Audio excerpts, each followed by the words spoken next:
Assalamualaikum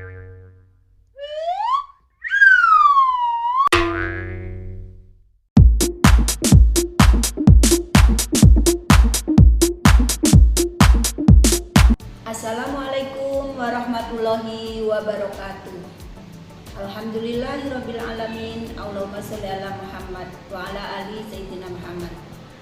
Anak-anak, apa kabar pada hari ini? Semoga kita semua anak-anak pada diberikan kesehatan lahir dan batin. Nah, anak-anak, pada hari ini kita pelajaran PAI akan membahas bab puasa. Namun sebelumnya akan kami perkenalkan, nama saya Ibu Siti Masruroh. Biasa di sini dipanggil Bu Simas atau boleh panggil Bu Siti juga boleh. Nah, untuk memulai pelajaran pada pagi hari ini kita membaca Bismillah bersama-sama. Bismillahirrohmanirrohim. Untuk selanjutnya, marilah kita simak video pembelajaran berikut ini. Nah, anak-anak, puasa merupakan rukun Islam yang keempat. Ada yang mengatakan rukun Islam yang ketiga. Kalau rukun Islam yang keempat berarti yang pertama syahadat, yang kedua sholat, yang ketiga zakat, yang keempat puasa, yang kelima haji. Ada yang mengatakan yang pertama syahadat, yang kedua sholat, yang ketiga puasa, yang keempat zakat, yang kelima haji. Nah, di sini kita akan membahas bab puasa, yaitu rukun Islam yang keempat atau ketiga juga boleh. Nah, apa dasarnya kita melakukan puasa atau melaksanakan puasa? Bahwa puasa karena rukun Islam itu tentu ada dasarnya dalam Al-Quran, yaitu surat Al-Baqarah ayat 183. Nah, mari kita baca bersama-sama Al-Quran surat Al-Baqarah ayat 183 yang merupakan dasar diwajibkannya puasa, dan puasa yang dimaksud di sini puasa Ramadan. Nah, mari kita baca bersama-sama. Bismillahirrahmanirrahim. Ya ayyuhalladzina amanu kutiba alaikumus siyam kama kutiba alal ladzina min qablikum la'allakum tattaqun. Yang artinya, wahai orang-orang yang beriman, diwajibkan atas kamu berpuasa sebagaimana diwajibkan atas orang sebelum kamu, agar kamu bertakwa. Nah, di sini apa tujuan puasa? Tujuan puasa adalah la'allakum tattaqun. Nah, di sini agar menjadi orang yang bertakwa. Ya ayyuhalladzina amanu kutiba alaikumus syiyamu kama kutiba alal ladzina min qablikum la'allakum tattaqun. Nah, puasa berasal dari kata saumu yang berarti menahan diri dari makan, minum, dan menahan diri dari nafsu, ya, menahan diri dari segala sesuatu yang tidak baik. Nah, puasa dalam menurut istilah yaitu menahan diri dari hal-hal yang membatalkan puasa sejak dari terbitnya fajar sampai terbenamnya matahari. Jadi selama seharian itu tidak boleh makan, minum, atau mungkin bertengkar dan sebagainya. Nah, macam-macam puasa ada dua. Ada namanya puasa wajib, ya. Puasa wajib ini adalah puasa yang diwajibkan bagi umat Islam.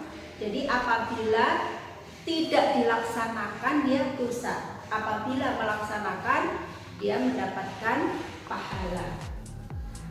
Puasa wajib itu apa saja? Contohnya puasa Ramadan, yaitu di bulan Ramadan.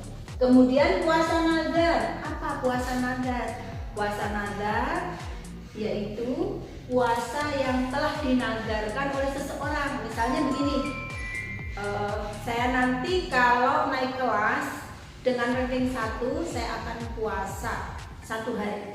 Nah, ketika dia sudah mengucapkan kata-kata seperti itu, kemudian dia berhasil ranking 1, maka dia wajib puasa, namanya puasa nazar, puasa yang sudah dijanjikan oleh seseorang itu. Kemudian puasa qadha. Puasa qadha adalah puasa untuk mengganti puasa Ramadan. Misalnya ketika Ramadan lagi haid atau lagi sakit, maka di selain bulan Ramadan ada puasa qadha mengganti, namanya puasa qadha, ini termasuk wajib. Kemudian puasa kifarat. Puasa kifarat itu apa? Puasa yang karena kena hukuman atau karena kena denda. Apa saja? Misalnya ya, ada suami istri yang mereka hubungan di siang hari, maka dia mendapatkan puasa kifarat ini. Nah, selanjutnya adalah yang kedua, puasa sunnah. Apa itu puasa sunnah? Seperti kita ketahui dalam hukum agama Islam, puasa sunnah adalah apabila dikerjakan mendapatkan pahala, apabila tidak dikerjakan tidak apa-apa. Namun ini merupakan hal yang waktu yang luar biasa yang diberikan Allah kepada umat yang mau menjalankan ibadah sunnah. Ibarat dikasih jumbo sel yang sangat besar, maka kalau kita mengambil, kita puasa dapat pahala yang luar biasa. Kalau kita nggak puasa ya nggak apa-apa, atau sayang amat kalau kita dikasih waktu untuk meraih pahala yang luar biasa kok nggak kita ambil. Maka sebaiknya kita menjalankan juga puasa sunnah. Namun kalau tidak juga nggak apa-apa. Contohnya adalah puasa Senin Kamis, ya. Kemudian puasa Arafah. Puasa Arafah ini puasa pada tanggal 9 Dzulhijjah, ya. Kemudian puasa Asyura. Puasa Asyura ini tanggal 10 Muharram. Kemudian puasa Ayyamul Bid dan lain-lain, masih banyak lagi, ada puasa Daud dan sebagainya. Puasa Ayyamul Bid ini ada puasa yang dilaksanakan pada setiap tanggal 13, 14 dan 15 di bulan Hijriah. Nah, kalau kita sudah tahu kapan waktu puasa dan puasa apa saja. Nah, anak-anak, syarat-syarat puasa itu tentu ada hal-hal yang harus dipenuhi. Nah, syarat itu ada 2. Yang pertama syarat wajib puasa, yang kedua syarat syah puasa. Agar apa? Agar yang kita laksanakan dalam ibadah ini sah menurut tuntunan ajaran agama Islam. Jadi kalau kita puasa harus ada ilmunya, karena kalau nggak ada ilmunya nanti batal, tidak tahu maka tidak sah. Nah, syarat wajib puasa yaitu yang pertama adalah berakal. Nah, apa tadi anak-anak? Yang pertama adalah berakal.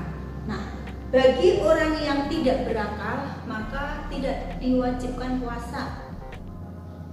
Apa ada guru orang yang tidak berakal? Mungkin ada, karena mungkin dia ada gangguan kejiwaan, misalnya maaf saja orangnya gila, maka dia tidak wajib puasa. Maka kalau ada orang gila nggak usah kita suruh puasa. Kalau dia puasa tapi boleh, gitu ya. Jadi syarat pertama adalah harus berakal. Kalau tidak berakal berarti tidak wajib. Yang kedua adalah balik. Nah, yang kedua adalah balik. Orang yang sudah balik dan mereka beragama Islam, dia wajib puasa. Bagaimana kalau anak-anak puasa? Nah, anak-anak puasa itu boleh untuk belajar dan mereka juga mendapatkan pahala. Kemudian yang ketiga adalah mampu berpuasa. Nah, bagi orang yang tidak mampu berpuasa, mereka tidak wajib. Ya, tentu misalnya dia lagi sakit atau orang yang sudah lemah, tua renta, yang sudah memang benar-benar tidak mampu, ya, maka mereka tidak diwajibkan puasa. Namun bagi umat Islam, bagi orang yang tidak mampu puasa atau sudah tua renta, ada cara lain pengganti puasa, yaitu istilahnya ada namanya fidyah ya. Kemudian selanjutnya adalah syarat puasa. Syaratnya apa saja? Ya, yang pertama adalah beragama Islam. Nah, syarat syahnya adalah harus beragama Islam. Maka kalau bagi orang yang belum masuk Islam, mereka puasanya tidak sah. Kalau mereka pengen puasa ya mengucapkan 2 kalimat syahadat dulu, baru dia sah puasa. Kemudian yang kedua adalah mumajiz ya. Mumajiz ini adalah sudah dapat membedakan mana yang baik dan mana yang buruk ya. Jadi kalau orang sudah bisa membedakan mana yang baik dan buruk, mereka mengerti mana yang batal, mana yang tidak batal ya, mana yang harus dilakukan, mana yang harus tidak dilakukan ya. Itu adalah mumajiz. Kemudian yang ketiga yaitu suci dari darah haid dan nifas ya. Ini biasanya bagi perempuan yang sudah balik ya, karena perempuan yang sudah balik itu tanda-tandanya adalah haid. Nah, bagi orang yang haid maka dia tidak sah puasanya. Atau orang yang nifas ini baru melahirkan, mereka ada masa nifas, mereka tidak sah puasanya. Nah, bagaimana mereka nanti orang yang lagi haid dan nifas mengganti di hari yang lain atau disebut mengqadha. Maka mengqadha ini juga termasuk wajib dalam puasa ya. Kemudian kenapa orang yang berhaid atau yang nifas ini tidak sah puasanya? Karena apa? Karena kalau kita beribadah kepada Allah itu harus suci ya. Misalnya kita kalau sholat suci dari najis dan hadas. Kalau puasa suci dari hadas besar ya. Karena orang yang lagi haid dan nifas ini lagi berhadas besar. Maka kalau kita beribadah kepada Allah harus suci dulu, baru kita puasa. Nah, untuk yang keempat yaitu dalam waktu yang diperbolehkan puasa. Nah, kita puasa harus waktunya sesuai kapan saja yang diperbolehkan puasa dan kapan saja yang dilarang puasa. Jadi tidak sepanjang tahun ini itu kita diperbolehkan puasa, enggak. Jadi ada hal-hal yang kita diharamkan puasa.